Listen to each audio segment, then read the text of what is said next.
دیکھیے کسی نے ایک سوال کیا ہے، سوال یہ کیا ہے کہ جیسا کہ میں نے بہرحال درس میں بتایا کہ انسان کے لیے اس کے جسم کے تمام اعضاء کو چھونا، مطلب انسان سے مراد میاں بیوی، پھر یاد رکھیے تمام اعضاء کو چھونا اور دیکھنا جائز ہے، لیکن چومنے کے لیے یاد رکھیے اس کی شرمگاہ کو چومنا اس کے لیے جائز نہیں۔ ان کا سوال یہ کہ ہمارے شوہر ہمیں مجبور کرتے ہیں کہ جو ہم ان کی شرمگاہ کو وہ کرے، جبکہ اس معاملے کے لیے ہم راضی نہیں ہیں، تو یاد رکھیے یہ ویسے درست نہیں ہے۔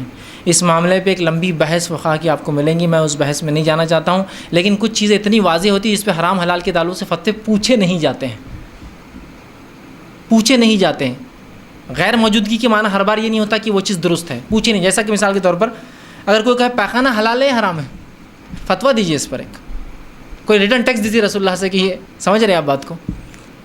تو جو چیز بٹ نیچرلی انڈرسٹوڈ ہے، جس کو بولنے کی ضرورت ہی نہیں ہے نا، مطلب آپ سمجھ رہے ہیں اس بات کو، بولنے کی ضرورت ہے کہ اس چیز کو بٹ نیچرل ہے۔ جانوروں کے پیخانے کے حلال ہے، بولنے کی ضرورت نہیں، غلاظت ہے، اس کے بارے میں حرمت کے فتوے نہیں دیے جائیں گے آپ کو۔ نالی کا پانی حلال ہے حرام ہے، بولنے کی ضرورت نہیں ہے میرے بھائی، یہ بٹ نیچرل انڈرسٹوڈ ہوتا ہے۔ لمبی بحثوں میں لوگ جاتے ہیں کہ یہاں اتنی اجازت ہے، وہاں اتنی اجازت ہے۔ میں کہوں گا جو سادی سی بات ہے اور جو سائنٹیفک ریسرچ سٹڈیز ہے وہ یہی ہے کہ اگر ہم شرمگاہ جیسی چیز کو اگر انسان منہ لگائے تو اس کے بہت خطرناک اثرات جسم پر ہوتے ہیں۔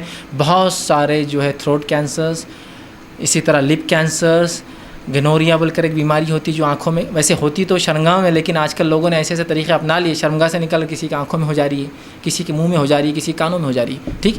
یہ ایس ٹی ڈیز ہیں جو سیکشولی ٹرانسمیٹڈ ڈیسیزز ہیں، یہ بہت جلدی ٹرانسفر ہوتے ہیں اگر انسان شرمگاہ کو منہ لگائے تو لہٰذا ایسا کام کرنا آپ کے شوہر کے لیے جائز نہیں ہے۔ آپ ان کو سمجھائیے، آپ ان کو منائیے اور اس چیز کو ایکسپلین کیجیے۔ انہوں نے کہا کہ وہ میری لاکھ مطلب نہ چاہنے کے بعد بھی ایسا کرتے ہیں، تو آپ کی کراہت پہ انہوں نے عمل کرنا چاہیے۔ اور اس چیز کو دیکھیے، ایک چیز کبھی جائز ہوتی ہے لیکن اگر وہ پسند نہ کرے تو وہ بھی اسلام میں درست نہیں۔ جائز ہے لیکن ابھی دل نہیں ہے کسی کا تو بھی وہ درست نہیں ہے، تو اس طرح سے کرنا تو بالکل شرعاً درست نہیں ہے۔ تو لہٰذا آپ ان کو روکے، ان کو ٹوکے، لیکن بہرحال پھر بھی اگر آپ مجبور کر دی جائے تو مختلف طریقے آپ کے پاس ہے، آپ اس چیز سے نکل سکتے ہیں۔ میں سمجھتا ہوں ہر چیز سمجھانا میرے لیے ضروری نہیں ہے، کبھی دانت تیز بھی ہو جاتے ہیں، کبھی جو ہے کچھ بھی ہو سکتا ہے، بہرحال تو اسے بھی چاہیے کہ احتیاط کرے، بہرحال مطلب انسان ہے، ہوتا ہے کبھی، بہرحال تو آپ زیادہ ہوشیار ہے۔ کسی نوکر کو اگر زیادہ کام دیا جائے تو وہ کیا کرتا ہے نا، معلوم نا، کبھی چیز کو پھینک دیتا ہے، تو آئندہ بولتے ہیں اس کو زیادہ مت دو، پھینک دیتا ہی۔